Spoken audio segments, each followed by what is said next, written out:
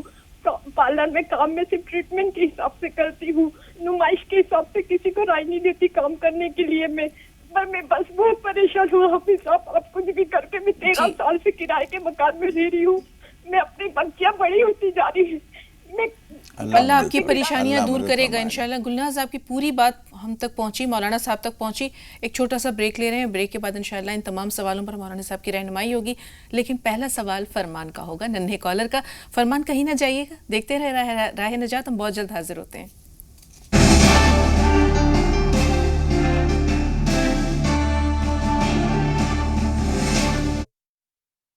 وقفے کے بعد آپ سب کا استقبال ہے. فرمان کا سوال, مولانا صاحب کئی نام بتائیں. فرمان پہلے تو اپنا نام, پھر قیصر جہاں, ناظم اور سلمان, کیا مطلب ہے ان سب کا؟ سب نام اچھے ہیں. کیا نام فرمان, خود کا نام فرمان جو ہے اصل میں کسی چیز کا آرڈر دینا, حکم دینا وہ ہے. تو فرمان عام طور پر محترم شخصیات جب کچھ بات کہتی ہیں وہ مراد ہوتا ہے. فرمان نبوی, فرمان رب العالمین, فرمان رسالت. تو فرمان کے معنی ٹھیک ہیں, اور بھی جتنے نام بتائے ہیں سب اچھے ہیں, مناسب ہیں. جی, اب شفیع بھائی کا سوال ہے کہ غصہ نہیں, اب بے قابو جب انسان ہو جائے تو اس پہ کنٹرول کیسے کرے؟ دیکھیے, زیادہ تر جو بے قابو غصہ جب آتا ہے تو وہ کچھ نہ کچھ اثرات ہوتے ہیں, اور اس کو دور کرنے کے لیے نماز پناہ پڑھ لیجئے, یعنی مستقل طور پر دور کرنے کے لیے. اور فوری طور پر کرنے کا کام یہ ہے کہ ایک تو آپ کھڑے ہوئے ہیں تو بیٹھ جائیے, اور بیٹھے ہوئے ہیں تو لیٹ جائیے, ٹھنڈا پانی پی لیجئے, محفل برخاست کر دیجئے, جس سے بات چیت ہو رہی ہے تھوڑی دیر کے لیے ہٹ کے باہر چلے جائیے, یہ چیز ختم ہو جائے گی. یعنی موڈ بدلنے تو غصہ کم. موڈ بدلنا بہت بڑی چیز ہے. اور ایک چیز تجربے کی یہ بھی ہے کہ وہ جو حضرت ابراہیم علیہ السلام کے واقعے میں دعا ہے, قلنا یا نار کونی بردم و سلاما علی ابراہیم, اے آگ تو ابراہیم پر ٹھنڈی ہو جا. غصہ بھی آگ کی قسم کی ایک چیز ہے, جب آپ یہ پڑھیں گے تو غصہ ٹھنڈا ہو جائے گا. جی, اذکار کی تعداد کم و بیش اگر ہو جائے تو اس میں اگر بڑھ جائے تو کوئی حرج نہیں ہے, کم نہیں رہنی چاہیے. لیکن اچھا یہ ہے کہ جو تعداد بتائی گئی ہے پہلے اتنے پوری کر کے کچھ وقفہ کر دیں, درود شریف وغیرہ پڑھ لیں, کچھ پڑھ لیں, پھر اس کے بعد بڑھائیں تو بڑھا لیں. شاہانہ کا سوال یہ ہے کہ کوئی شخص مدد کا طالب ہے, چاہتا ہے کہ اس کی مدد ہو, یعنی مستحق ہے, لیکن وہ ایگو انا حائل ہو جاتی ہے, عزت نفس کی وجہ سے وہ پسند نہیں کرتا. اس کے لیے آپ ایک تو دل میں یہ طے کیجئے کہ مجھے اس کے اوپر احسان نہیں کرنا ہے, اللہ کے حکم کی پیروی کرنی ہے, اور ایک ضرورت مند کی مدد کرنی ہے. مثال کے طور پر آپ کو اس کا کسی طرح سے اکاؤنٹ نمبر معلوم ہو جائے تو چپ چاپ اس کے اکاؤنٹ میں ڈال دیجئے. اس کے فرشتوں کو بھی پتہ نہیں چلے گا کہاں سے آ گئی رقم. اس کے موبائل پہ ڈال دیجئے, اس کا موبائل نمبر آپ کو معلوم ہے, آپ نے 200 روپے, 250 روپے, 300 روپے اس میں ڈال دیے, اسے پتہ بھی نہیں چلے گا, وہ سمجھے کہ غلطی سے کسی کی آ گئے. کسی بھی طرح سے آپ پہنچا دیجئے. بہت راستے ہیں جو آدمی دینا چاہتا ہے بغیر یہ بتائے کہ کس نے دیا ہے, آپ اس کی مدد کر سکتے ہیں. کسی اور کے ذریعے بھی کرا سکتے ہیں. اس کا ایک دوست ہے جو آپ سے بھی شناسا ہے, آپ نے کہا کہ یہ ان کو دے دیجیے, میرا نام نہ بتائیے, اس نے تحفے کے طور پر دے دیا, اس کی چیز پہنچ گئی. اللہ کو دکھانا ہے, کسی اور کو تھوڑی بتانا ہے. جہاں چاہ ہوتی ہے مولانا صاحب وہاں کئی راہیں نکل آتی ہیں. بالکل. خودکشی, بہن نے بہت اچھا سوال کیا ہے کہ اللہ تعالیٰ اتنی نوبت کیوں پہنچاتا ہے, کیوں اتنا آزماتا ہے. دیکھیے, ایک فارسی کا ایک شعر مجھے یاد آ رہا ہے, میل من سوئے وصالو میل او سوئے فراق. اس کی چاہت تو یہ ہے کہ مجھ سے دور رہے, میری چاہت یہ ہے کہ میں اس سے مل لوں. ترک کارے خود گرفتم تا برایت کارے ہو, اس کی بات پورے کرنے کے خاطر میں نے علیحدگی منظور کر لی ہے. ٹھیک ہے, تم خوش رہو. اگر اللہ کی مرضی یہی ہے تو پریشانیوں کا ایک حل یہ بھی ہے کہ پریشانی سے پریشان ہونا چھوڑ دیجئے. مصیبت کو مصیبت نہ سمجھ لیجیے, جھیل لیجئے. حضور اکرم صلی اللہ علیہ وسلم کتنے مقرب اللہ رب العالمین کے, ان کے بیٹے کا انتقال ہوا اور کوئی بیٹا نہیں رہا, اور حضور اکرم صلی اللہ علیہ وسلم کے آنسو بہ رہے ہیں. لیکن آپ نے کیا فرمایا کہ دل غمگین ہوتا ہے, آنکھیں آنسو بہاتی ہیں. ولا نقول الا ما یرضی بہ ربنا, لیکن ہم ایسا کوئی لفظ نہیں بول سکتے جو ہمارے رب کو پسند نہ ہو. کوئی بیٹا نہیں تھا اور حضور اکرم صلی اللہ علیہ وسلم دنیا سے اسی طرح چلے گئے. راضی رہیے, جو اللہ نے فیصلہ کیا ہم اس پہ راضی ہیں. خودکشی کرنے کا مطلب اللہ سے احتجاج کر رہے ہیں, بالکل, پروٹیسٹ کر رہے ہیں. کیا کر لے گا اللہ تعالیٰ کا کوئی آدمی. یہاں یہ بھی دیکھتے ہیں مولانا صاحب کہ قرآن پاک کی آیت ہے کہ لا یکلف اللہ نفسا الا وسعها, لہا ما کسبت وعلیہا ما اکتسبت، یعنی اللہ تعالیٰ کسی بھی انسان کو اس کی قوت برداشت سے زیادہ نہیں آزماتا ہے. اور یہ ایک بات اور بھی ہے کہ یہ بندہ جب اللہ کی یاد سے غافل ہو جاتا ہے، دنیا میں محو ہو جاتا ہے، تو شاید آزمائشوں کے ذریعے اللہ اسے احساس دلاتا ہے کہ اللہ تعالیٰ احساس دلانا چاہتا ہے کہ بندے تو غلطی پر ہے. وہ اپنی غلطی ٹھیک کرنے کے بجائے اپنی آتم ہتیا کر لیتا ہے. یہ اس نے میسج غلط لیا اس کا. بالکل جو کچھ بتایا جا رہا تھا وہ سمجھنے کے بجائے اوندھے راستے پہ وہ چل دیا، اپنے آپ کو ہلاک کر لیا. اللہ کا کیا بگاڑ لیا، دنیا کا کیا بگاڑ لیا. اللہ کی رحمت پر یقین یا امید نہیں تھی. اس کو یہ امید نہیں تھی کہ ان مایوس کن حالات کے بعد راحتیں بھی آ سکتی ہیں. یہ اللہ کی رحمت سے مایوس ہونا ایک بہت بڑا گناہ ہے. مانگ کر تو دیکھنا چاہیے. بالکل مانگ کے دیکھیے، صبر کرتے رہیے، جھیلتے رہیے. ایک وقت آتا ہے کہ اللہ تعالیٰ حالات بدل دیتا ہے. بالکل مولانا صاحب. اب کھانے پر برکت کے لیے کیا کچھ دم کیا جا سکتا ہے؟ ایک حدیث شریف کے حوالے سے ہم نے یہیں پر ایک بات بیان کی تھی کہ آیت الکرسی پڑھیے اس پر تو اللہ تعالیٰ برکت دے گا. دوسرے کہ بسم اللہ پڑھ کے کھانا شروع کیجیے. ہر کام کو بسم اللہ کر کے کیجیے، اللہ کا نام لیجیے اور اپنی آمدنی میں سے کچھ نہ کچھ رائے خدا میں دیتے رہیے. زکوٰۃ اور صدقہ فطر وغیرہ کے علاوہ بھی کچھ نہ کچھ نکالتے رہیے تو اللہ تعالیٰ کی طرف سے برکتیں آتی ہیں. جی گلناز صاحبہ نے جیسے کہ بہت تفصیل سے اپنے حالات بتائے. 3 سوالات ہیں ان کے اور یہ آخری کالر ہیں، یعنی ہمارے اس پروگرام کے اب تک کے 3 سوالات ان کے ہیں. مکان کی تعمیر رکی ہوئی ہے، شوہر کا کام میں دل نہیں لگتا اور ان شوہر اور بیوی کے درمیان بہت زیادہ نا اتفاقی. دیکھیے اس کے لیے آپ مسلح کو مضبوط پکڑ لیجئے. مسلح اور آنسو یہ وہ قیمتی ہیرا ہے جس کی کہیں کوئی قیمت نہیں ہے، لیکن اس کائنات کے رب العالمین کے یہاں سب سے بڑا قیمتی ہیرا ہے یہ. جو 7 سمندر جس گناہ کو نہیں دھو سکتے، وہ آنسو آنکھوں سے نکلنے والے وہ ان گناہوں کو دھو دیتے ہیں. اور جو دعا کہیں نہیں سنی جا سکتی، آنسوؤں کے بل پر جانماز کے اوپر وہاں فیصلے کرائے جا سکتے ہیں. اس لیے اللہ تعالیٰ کے سامنے رو رو کے درخواست کیجیے اور اللہ تعالیٰ سے مانگیے. سورہ بقرہ پڑھیے. ایسا معلوم ہوتا ہے کہ گھر میں کچھ شیطانی اثرات بھی ہیں، وہ شیطانی اثرات دور ہو جائیں گے سورہ بقرہ پڑھنے سے، آیت الکرسی پڑھنے سے. جی کاشف صاحب فرمائیے، آپ کا سوال کیا ہے؟ السلام علیکم ورحمۃ اللہ وبرکاتہ. وعلیکم السلام ورحمۃ اللہ وبرکاتہ. جی کاشف. جی میری ایک سوال تو یہ ہے کہ میری بیوی جب سے ڈلیوری ہوئی ہے ان کا وزن کافی بڑھ گیا ہے، تو ایک اگر کوئی وظیفہ وغیرہ یا کوئی تسبیحات وغیرہ ہوں تو بتا دیجیے. دوسرا سوال کاشف آپ کی آواز بہت ہی آہستہ ہم تک پہنچی ہے، صرف اتنا پتہ چلا ہے کہ ڈلیوری کے بعد ان کا وزن بڑھ گیا ہے. اب پریشانی کیا بتائیے آپ؟ اس کے لیے کوئی تسبیحات یا کچھ کلمات وغیرہ ہوں تو مجھے بتا دیجیے. جی. دوسرا سوال یہ ہے کہ اگر مردے کو دوبارہ سے مرا ہوا دیکھیں خواب میں تو اس کا مطلب کیا ہے. تیسرا سوال میرا ایک اور ہے کہ ہم کئی لوگوں کو کچھ یہ سوچ کے کہ اللہ ہماری دیکھ رہا ہے، ہماری مدد کرے گا اللہ، ہم کسی کی مدد کر دیتے ہیں اگر تو پیسے سے، وہ ہمارے پیسے واپس نہیں کرتا. اکثر ایسا ہوا ہے اور ایک شخص کے ساتھ نہیں، کئی شخص کے ساتھ ایسا ہوا ہے کہ ہم نے پیسے دیے اور ہمیں پیسہ واپس نہیں ملا ہے. تو ہمیں کیا کرنا چاہیے؟ کیونکہ اس سے انسان کی نیت ڈگمگاتی ہے کہ اللہ تعالیٰ ہم تو مدد کرنے کے لیے. ٹھیک ہے کاشف، آپ کے تینوں سوال ہم نے نوٹ کر لیے. فرقان بھائی آپ بتائیں آپ کا سوال کیا ہے؟ فرقان صاحب سن پا رہے ہیں ہمیں؟ فرقان فون لائن پہ موجود ہیں آپ؟ ایسا لگتا ہے فرقان صاحب رابطے میں نہیں رہے. چھوٹا سا بریک اور لے رہے، بہت جلد حاضر ہوئے.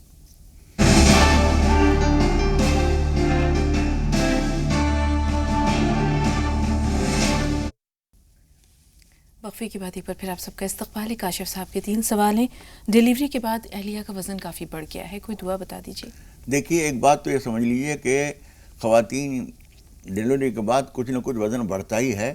اگر تھوڑا بہت بڑھا ہے تو تشویش کی بات نہیں ہے. رفتہ رفتہ عمر جتنی بڑھتی ہے وزن بھی بڑھتا جاتا ہے. ضروری نہیں لیکن عام طور پر ایسا ہوتا ہے. لیکن اگر تھوڑا بہت وزن بڑھا ہے تو آپ ان سے کہیے کہ کچھ تو حکیم سے، کسی ڈاکٹر سے کوئی تدبیر پوچھ لیجیے. دوا دارو کی ہر چیز میں کوشش نہ کیجیے، تدبیریں ہوتی ہیں کچھ، وہ کر لیجیے. اور دوسرے یہ کہ فجر کی نماز کے بعد اور عشاء کی نماز کے بعد آیت الکرسی اور سورہ فاتحہ 3 مرتبہ پڑھ کر پانی پہ دم کر کے ایک بوتل بنا لیں، وہ پیتی رہیں اور اپنے اوپر کبھی کبھی چھینٹے بھی دے لیا کریں. انشاءاللہ یہی کافی ہوگا. جی کاشف باقی کے 2 سوالوں کے لیے تھوڑا سا انتظار. رحمت صاحبہ کی کال لے رہے ہیں. فرمائیے سوال کیا ہے آپ کا؟ السلام علیکم مولانا صاحب. وعلیکم. میں آپ سے پوچھنا چاہتی ہوں کہ پچھلے سال میں بیمار ہونے کی وجہ سے روزے نہیں رکھ پائی، تو کیا میں اس سال ابھی اپنے روزے پورے کر کے یا وہ پچھلے جو روزے گئے اس کا میں کیا کیسے کروں پورے؟ جی کوثر صاحبہ آپ بتائیے آپ کا سوال کیا ہے؟ السلام علیکم. جی کوثر صاحبہ فرمائیے. وہ میرے شوہر کا جو ہے تو پیٹ صحیح نہیں رہتا, ان کو لیٹرین 4-5-6 بار آتی رہتی ہے, بہت علاج بھی کروایا لیکن کچھ فائدہ نہیں ہے. ٹھیک ہے. اور دوسرا سوال ہے, جی وہ ہم ہندو کے گھر میں رہ رہے ہیں, اگر وہاں نماز پڑھتے ہیں تو اللہ پاک قبول کریں گے؟ مولانا صاحب بالکل. حضور اکرم صلی اللہ علیہ وسلم فرماتے ہیں جعلت الی الارض مسجدا وطہورا, ساری روئے زمین میرے لیے مسجد بنا دی گئی ہے, کہیں بھی نماز پڑھیے کوئی پابندی نہیں ہے, سوائے بس اس کے گندی جگہ نہیں ہونی چاہیے, صاف جگہ ہو, اور اگر گندی جگہ بھی ہے سوکھی ہے اور اس پہ ہم نے جانماز بچھا لی تب بھی کوئی حرج نہیں ہے. بالکل. ناہید صاحب اگلی کالر نے فرمایا آپ کا سوال کیا ہے؟ ہاں میں جاننا چاہتی ہوں کہ مغرب کا نماز کا وقت کب تک ہوتا ہے, اس کے علاوہ مائگرین کے لیے کوئی دعا. ٹھیک ہے, تھوڑا سا انتظار. کاشف کے سوال, مردے کو خواب میں دوبارہ مرا ہوا دیکھنا یہ کیسا ہوتا ہے؟ یہ اچھا ہوتا ہے.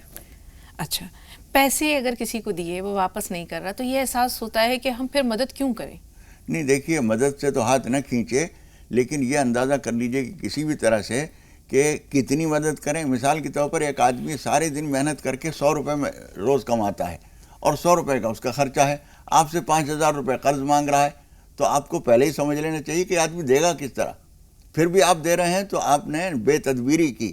نیکی تو ہے لیکن بے تدبیری ہے. آپ اگر واپس لینے کی ارادہ رکھتے ہیں تو آپ یہ سوچیے کہ دے گا کہاں سے. یہ 100 روپے روز کماتا ہے, 100 روپے کا خرچہ ہے, 5000 روپے مجھ سے قرض مانگ رہا ہے, ملنے کی تو امید کہیں سے کہیں تک آئی نہیں. تو زیادہ نہ دیجیے, تھوڑا سا دے دیجیے, اور اتنا دیجیے جتنی چوٹ آپ جھیل سکیں, جتنے کے نہ ملنے پر آپ کو پریشانی نہ ہو. بالکل. فرزانہ اور فردوس تھوڑا سا انتظار. فرزانہ صاحبہ سوال بتائیے. فرزانہ ہمیں سن پا رہی ہیں؟ ہاں سن پا رہے ہیں, آپ بتائیے. ہاں سوال بتائیے, کیا کہنا چاہ رہی ہیں آپ؟ ہم بہت پریشان ہیں, کیا کہتے ہیں ہمارے گھر میں لڑائیاں چل رہی ہیں, دیور جیٹ ہیں, ہم سے کوئی راضی نہیں رہتے, ہماری نندیں ہم سے سب لوگ جلتے ہیں, پتہ نہیں کیوں کیا وجہ. ہم نمازیں بھی پڑھتے ہیں اور سب اچھے سارے کام کرتے ہیں, اجتماع میں جاتے ہیں, ہماری 4 بچے ہیں چھوٹے چھوٹے, مگر ہم سے سب لوگ خبر رہتے ہیں, پتہ نہیں کیوں. اور ہم سب سے اچھی طرح سے بولتے ہیں, پر ہمارا لیٹرین کی اتنی پرابلم ہے, لیٹرین یہ کہ اتنے 60 لوگ ہو, 60 گھر ہیں, کوئی ہم لیٹرین بنوانے کی کوشش کر رہے ہیں, کوئی ہمیں بنانے نہیں دے رہے. یہ کہہ رہے ہیں کہ بٹوارہ کرو. تو بڑے بھائی تو بٹوارہ کریں گے, ہم کیسے بٹوارہ کر لیں گے؟ ٹھیک ہے فرزانہ, آپ نے کچھ پوچھنے کی گنجائش نہیں چھوڑی, آپ کا سوال ہم تک پہنچ گیا. فردوس آپ بتائیے سوال کیا ہے؟ فردوس سن پا رہی ہیں ہمیں؟ فردوس انتظار نہیں کر سکی. رحمت صاحبہ نے جو ہے پوچھا ہے کہ قضا روزے جو ہیں ان کی ادائیگی کس طرح ہو؟ بیٹے دیکھیے, جب ہم کوئی سے روزے رہ جاتے ہیں, اور خواتین کے روزے تو ضرور ہی رہ جاتے ہیں, تو ان کو چاہیے کہ بلا تاخیر ان کو پورا کر لیں. اور اگر نہیں ہو سکے ہیں تو اب رجب کا مہینہ شروع ہونے والا ہے, آپ وہ روزے پورے کر لیجئے. اگلے رمضان کے روزے شروع ہونے سے پہلے ہمیں یہ حساب بے باک کر دینا چاہیے. بالکل. کوثر جہاں صاحبہ کا سوال ان کے شوہر سے متعلق ہے کہ ان کا پیٹ ٹھیک نہیں رہتا, کئی بار جو ہے رفع حاجت کے لیے جانا پڑتا ہے. دیکھیے اس کے لیے ایک تو کھانے پینے کی احتیاط بہت ضروری ہے. جب تک بھوک نہ لگے کھائیں نہیں, اور وقت پر کھائیں. دوپہر کا کھانا جس وقت کھانا ہے, جو کچھ کھانا ہے, اس کے بعد بیچ بیچ میں کچھ نہ کھائیں. شام کا کھانا جس وقت کھانا ہے اس کے بعد کچھ نہ کھائیں, اور کھاتے ہی لیٹ نہ جائیں, تھوڑا سا وقفہ اس کے اندر ہونا چاہیے. اور بھی جو کچھ احتیاطیں ہونی چاہیے وہ کر لیجئے. سورہ فاتحہ اور آیت الکرسی, سورہ فلق, سورہ ناس, یہ 4 صورتیں پانی پہ پڑھ کے دم کر کے وہ پانی مسلسل پیتے رہیں. اور جو کچھ بھی علاج چل رہا ہے دیسی علاج کرائیے تو زیادہ اچھا ہے. جی. مغرب کا وقت کب تک رہتا ہے مولانا صاحب؟ دیکھیے نقشہ جو ٹائم ٹیبل ہوتا ہے, مسجدوں میں بھی لٹکا ہوا ملتا ہے اور بازار میں بھی ملتا ہے, وہ اس میں دیکھ لیجئے جب تک عشاء کا وقت نہ شروع ہو جائے اس وقت تک مغرب کا وقت رہتا ہے. اس میں ہر مرتبہ چونکہ بدلتا رہتا ہے, اس لیے ہم یہ نہیں کہہ سکتے کہ اتنے بج کے اتنے منٹ پر ہو جائے گا. اس لیے دیکھ لیجئے. اچھا یہ ہے کہ تقریباً 1 گھنٹے پون گھنٹے کے اندر اندر آپ نماز سے فارغ ہو جائیں. مائیگرین کے لیے کوئی دعا بتائیے. دیکھیے جتنی بھی بیماریاں ہیں ان سب کے لیے سورہ شفا, سورہ فاتحہ بہت مفید ہے, اور سورہ یاسین صبح سویرے پڑھ کر اللہ تعالیٰ سے دعا کیجئے. کچھ نہ کچھ صدقہ ضرور نکال دیجئے، انشاءاللہ تعالیٰ اللہ تعالیٰ شفا عطا فرمائے گا۔ جی، اب فرزانہ نے بہت تفصیل سے اپنا اور اپنے گھر والوں کا پورا نقشہ کھینچ دیا اپنی گفتگو میں۔ اب یہ بٹوارہ وغیرہ، بٹوارہ، اب آخر پہ جو بات پہنچی ہے وہ بٹوارے پہ پہنچی ہے، کیا کیا جائے، کیسے ہو بٹوارہ؟ دیکھیے، شریعت نے جو احکام دیے ہیں اس سے غفلت کے نتائج یہی ہوتے ہیں۔ باپ کا انتقال ہوا اور اس نے جو جائیداد چھوڑی ہے، جو کچھ مال چھوڑا ہے، شریعت کے حکم کے مطابق برابر تقسیم کر کے ہر ایک کو اس کا حوالے کر دیا جائے، وہ اپنے کو اور بڑھائے یا برباد کر لے، جو کچھ کرے وہ جانے۔ وہ چیز نہیں ہو سکی۔ اب جن حالات میں آپ پھنسی ہوئی ہیں اور آپ کمزور بھی ہیں، شاید جو دوسرے لوگ آپ کی بات نہیں مان رہے ہیں، آپ کو چاہیے کہ ایک تو 5 وقت کی نماز پابندی سے پڑھیے، دوسرے ہے کہ فجر کی نماز کے بعد، عشاء کی نماز کے بعد ایک کاغذ اور قلم ہو تو لکھ لیجئے، ایک دعا بتاتا ہوں، یا بدیع العجائب بالخیر یا بدیع، یا بدیع العجائب بالخیر یا بدیع۔ یہ صبح شام 41 مرتبہ پڑھ کر اللہ تعالیٰ سے دعا کیجئے کہ پروردگار غیب سے ایسی کوئی شکل نکال دے کہ ہم اس پریشانی سے نجات پا جائیں۔ اللہ تعالیٰ ایسے طریقے پر نکالے گا کہ ہمیں سمجھ میں نہیں آئے گا یہ رستہ کہاں سے نکل آیا۔ بہت شکریہ مولانا صاحب تمام ناظرین کی بھرپور رہنمائی کے لیے اور اسٹوڈیو میں تشریف آوری کے لیے۔ تو ناظرین، اپنی گفتگو کو حضرت عمر فاروق کے اس قول پر ختم کرتے ہیں کہ حضرت عمر کا فرمان ہے، آپ کا قول ہے کہ حاسبوا انفسکم قبل ان تحاسبوا، کہ اپنا محاسبہ کرو، اپنا احتساب کرو اس سے قبل کہ تمہارا حساب لیا جائے۔ تو قیامت کی بہت ساری نشانیاں ہم نے دیکھا کہ ظہور میں آ چکی ہیں، کچھ ہمارے سامنے ہیں، کھلی آنکھوں سے ہم دیکھ رہے ہیں، لیکن غفلت برت رہے ہیں یا اغماض برت رہے ہیں، اور کچھ بڑی بڑی نشانیاں ہیں جو آنے کو ہیں۔ تو اس سے پہلے کہ وہ قیامت کی گھڑی آئے، ہمارا حساب اللہ تعالیٰ کے حضور ہو، اپنے آپ کو تیار کر لیں تاکہ جب ہم اللہ کے سامنے پیش ہوں تو ہم سر اٹھا کر اور اس ایمان اور ایقان کے ساتھ اللہ کے سامنے، اللہ کے حضور پیش ہوں کہ انشاءاللہ اللہ تعالیٰ ہمارے گناہوں کو معاف کر کے ہمارے لیے جنت کو مقدر کرے گا۔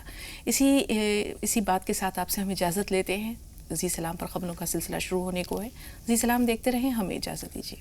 السلام علیکم ورحمۃ اللہ وبرکاتہ۔ السلام علیکم ورحمۃ اللہ وبرکاتہ۔